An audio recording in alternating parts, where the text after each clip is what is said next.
Hello and welcome. You're watching Your Trades with me, Mansi Dave and Kavita Thaplyal. And in next 20 to 25 minutes, we will help you decode what should be a strategy for the session next. And talking about the session next, we start with the session, how it was during the trading hour. And of course, as we did see that it was a muted day for the session. Day, yes. And volatility also. But then, yeah, we managed to close above 25,000. I think that's a very good level to close at, which we weren't expecting in between because we did see the Nifty slipping below that level. But having said that, 25,005 is the level at which we closed. Again, we can comfortably say a seventh day of gains. Where we are closing at a very good level. But having said that, apart from that, we've seen Sensex and Bank Nifty especially closing the day with slightly marginal gains. Almost 54,669 is the level on Bank Nifty with only 133 points up. And in fact, if you look at the market breadth, it's almost equal in terms of advances and declines. 1424 advances and 1403 declines. IT and auto, major laggards today. In fact, two indices and specific stocks that were pulling down the market. But having said that, we did see a good momentum coming up from PSU Bank. The index also closed almost close to 1%, and metals, FMCG, in fact, marginally up. It lost its momentum in between. But the top gainers again on Nifty, Shriram Finance closed almost 2.5% up. Adani Enterprises, NTPC, Axis Bank, Power Grid, Eternal. We also saw oil and gas and power counters doing well today, and they've also closed up almost 1.5% to 2%. But look at the losers. We are looking at Infosys, major IT counters closing in red, almost 1.5% down. You look at Infosys, you look at Wipro, you look at HCL Tech and other IT counters, and even auto. Eicher, Hero Moto, Bajaj Auto closing almost 1 to 1.5% down. So yeah, a good news is that we did manage to shut the market or the day today above 25,000. But then let's get all the trades for tomorrow, and we are joined by an expert as well. Nilesh Jain, Head Derivatives and Technical Research, Centrum Broking, has joined us. Nilesh, hi, afternoon, and welcome to the show. All right, so the market did see a dip below 25,000 in between today, but then yes, a comfortable close, can we call it? And the momentum from here goes to where in terms of support levels, according to you? Very good afternoon to you, Kavita. Good afternoon, Mansi. Absolutely. So, what a day we had today, where we have seen a much awaited breakout in the Nifty index. It crossed 25,000 psychological barriers. So, now from here, there is a possibility of a further follow up on the back of short covering in the Nifty. On immediate upside, we are expecting Nifty to test 24,200, 25,200 level, followed by 25,400. So, these are the two levels we can watch out for on immediate basis.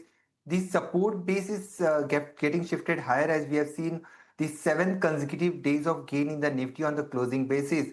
The base has now shifted to 24,900. That's the 50-day moving average. So as long as it trades above those levels, we can expect this momentum to continue. Now today, a good part of today's move was Bank Nifty, where we have seen some bit of participation and it traded in line with the Nifty index. In fact, marginal outperformance was also seen. So Bank Nifty from here, we are expecting a move towards 55,000. A breakout over 55,000 will boost the overall sentiment, and probably then we might see a short-term bottom formation, and then the target would be somewhere around 56,000. So overall structure for both Nifty and Bank Nifty looks positive. The volatility index India VIX constantly is going down. Currently, it has reached to the levels of almost 10. So that is giving another confidence. For the market, the momentum indicators and oscillators have also given a buy crossover. So this typical buy on decline kind of a market where we have seen a good breakout today. To that, Nilesh, Bank Nifty was performing even better than Nifty in the trading session, and that too after 2-3 sessions of downside sideways momentum. Bank Nifty making a comeback was something which we did watch out. But then talking about the sector-specific approach also, and we'll also take a look at your trading ideas. But energy sector did do really good in the trading session today, and it was a very tricky kind of a session where the market were not trending ahead. The market were not going down as well. But a few sectors like energy, PSU, bank and pharma were trying to help the markets. Sector-wise, where do you see momentum from here on? Well, Mansi, you have rightly pointed out, within sectorial performance, if you see PSU banks yesterday as well, we have seen a good spurt. Today was a follow-up more on the upside. So PSU bank is something that is looking positive on the chart given the kind of a breakout that we have seen. It has formed the Nifty PSU bank index, in fact, formed a double bottom pattern and also given a breakout from a falling trend line. So looks likely there has to be a follow-up move in the Nifty PSU bank towards 7,200 to 7,300 going forward. And within this space, we are liking State Bank of India, Bank of India, and also Canara Bank. So these are the few stocks that are looking positive on the chart. Buy and decline should be the strategy in this space. Apart from that, energy space, as you have rightly pointed out, that's the another sector which was buzzing today. And within that space, JSW Energy, one particular stock, is on the verge of a major breakout. So watch out for this particular stock. Keeping a stop loss below 510, it can be bought for upside target of 540. And lastly, if you see the Nifty Pharma space, that's the another pocket where for the third consecutive session, we have seen a good momentum. And I believe this momentum should continue towards the levels of 22,500 to 22,800 levels on the upside. So within this space, stocks like Sun Pharma, that seems to have bottomed out, and we can expect this pullback to continue towards 1650 to 1700. Keeping a stop loss below 1750, Sun Pharma can also be added. All right. So having said that, all right. So your picks, anything specific that you would want to recommend in terms of buying targets and stop loss? Absolutely. So I have two buy recommendation. First of all, chemical space as a whole is looking positive to me. Specifically Tata Chemical, this particular stock today we have seen a good breakout. In fact, this was a good price and volume breakout we have seen. Even on derivative front, we have seen a spurt of 10% in the OI.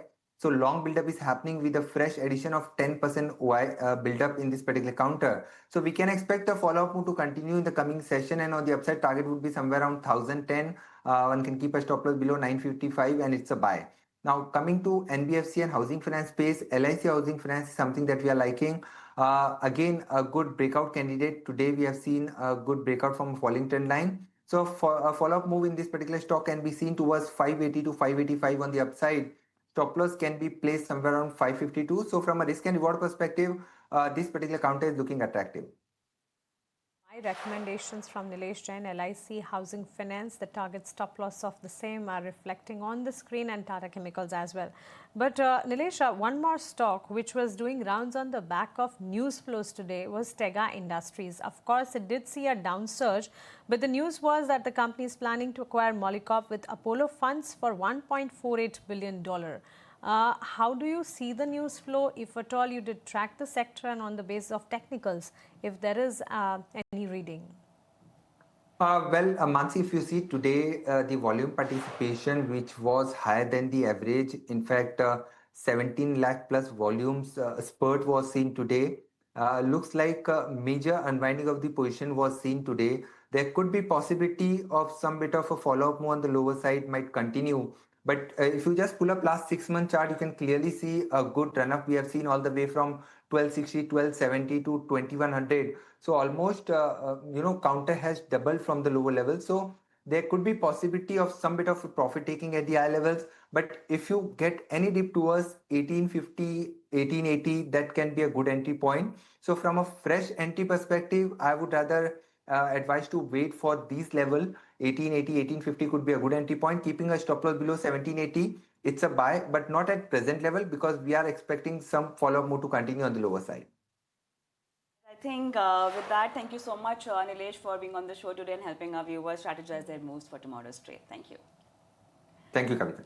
Well, then moving on, consolidating its market position, Tega Industries has acquired Molycop with Apollo funds, a whopping $1.48 billion. Ashesha is here to share highlights of the day. Ashesha. Well, yes, big acquisition that was announced yesterday evening worth about $1.5 billion. That translates to about over 13,000 crores, where Tega Industries yesterday said that they've announced intent to acquire Molycop in consortium with Apollo funds, and this will involve acquisition of 100% shareholding. 77% will be held by Tega and the balance 23% by the other partner, which is Apollo funds. Now, as I mentioned, the total consideration is at an enterprise value of about $1.5 billion US dollars and deferred contingent payment to the tune of about $120 million US dollars.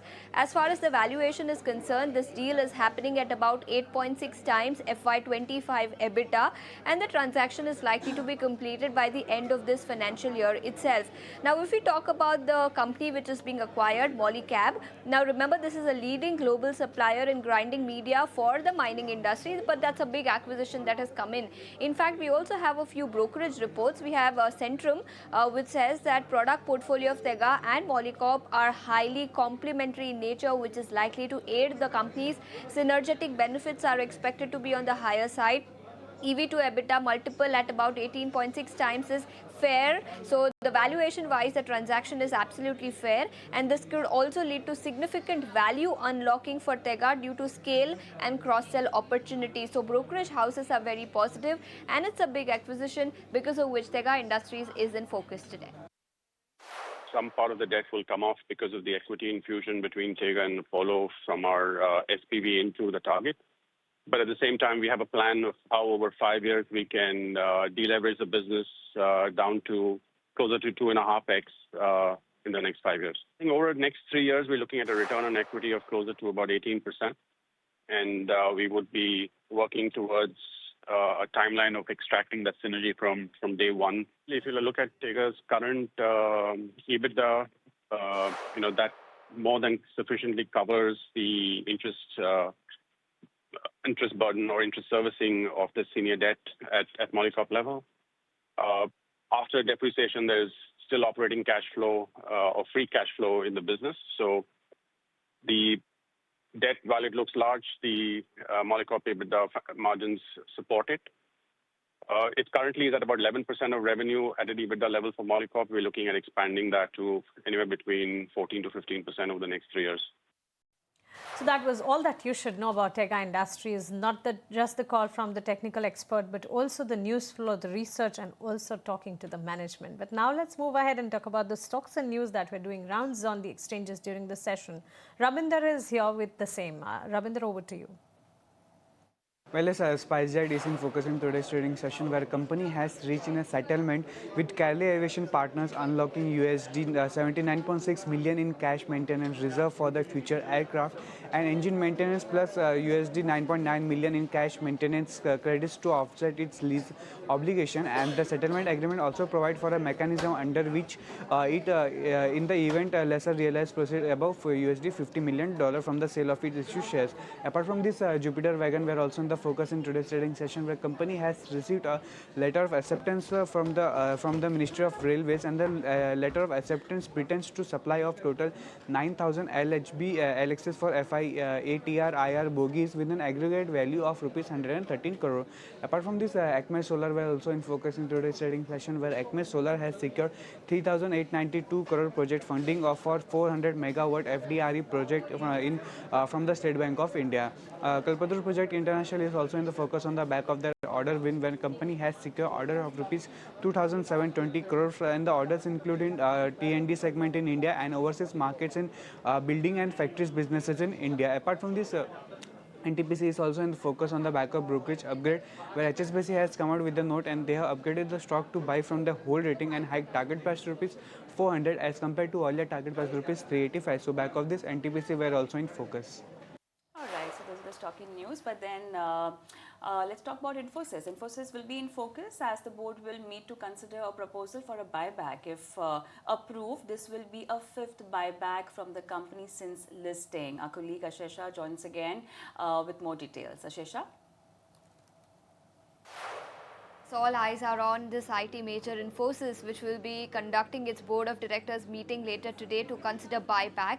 Now, if we look at the history, in 2017, they had announced a total buyback to the tune of 13,000 crores. In 2019, 21 and 23, the buyback size was anywhere between 8,000 crores to 9,500 crores.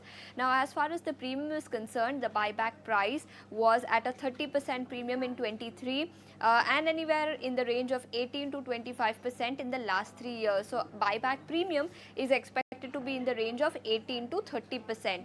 Now, if we look at the company's policy for paying out to the shareholders, the return stands at about 85% of its free cash flow on an average period over the last 5 years. And as per analysts, about 70% is given via dividend and the balance 30% is given via buyback. Now, as far as the total size is concerned, now remember, total paid up capital and reserves and surplus stands at about 95,000 odd crores. And the management and the company has a history of giving 12% of its total reserves as buyback. So, if we consider 12% of this 95,000 crore, it translates to about 11 to 11,500 crores. That's the expected total buyback size. As far as premium is concerned, as I mentioned, it is expected to be anywhere between 18 to 30%. And if we consider that, then the buyback price is expected to be in the range of 1840 to 1900 rupees per share. And considering the total buyback size of about 11,500 crores, about 6 crore equity shares are expected to be bought back by the company. So that's the rough math and the expectation with respect to Infosys buyback announcement, which is expected to come in later today. All right. So overall, the IT sector and in particular, the IT major Infosys is in focus radar. But moving on to an ET Now exclusive. Sources tell ET Now that BEML is likely to get a status upgrade. Yes, the Finance Ministry is considering to upgrade BEML to Navratna. My colleague Prakash joins in with more details on the same. Prakash? That's an important development coming in as we are learning that the Defence PSU BML's status is likely to be upgraded from Mini Ratna to Navratna. In fact, the process has been initiated and the Finance Ministry is actively considering the proposal. We're given to understand that BML fulfills all the necessary criteria to receive a status upgrade. In fact, Department of Public Enterprises, which comes under Ministry of Finance, is likely to make a formal announcement very soon. You are aware that the upgrade in status will provide greater operational and financial freedom to the BEML board, where they'll be permitted to make investments up to ₹1,000 crore without seeking government approval. In addition to that, sources tell us that the government is also reviewing the overall criteria for Ratna categorization, where more conditions will be added to existing criteria to ensure CPSE's performance as per their Ratna status. In fact, Department of Public Enterprises has prepared a proposal with an option to downgrade CPSE's status if they don't perform as per their Ratna categorization. A very significant development coming in. In fact, formal consultation process is underway and a formal announcement by the government is expected by the end of current year. So a big development for BEML, the company might get a status upgrade. We'll keep an eye on that. But with that, it's a wrap on this edition of Your Trades. But news and flows are constantly on ET Now. So you stay tuned with us. Thank you.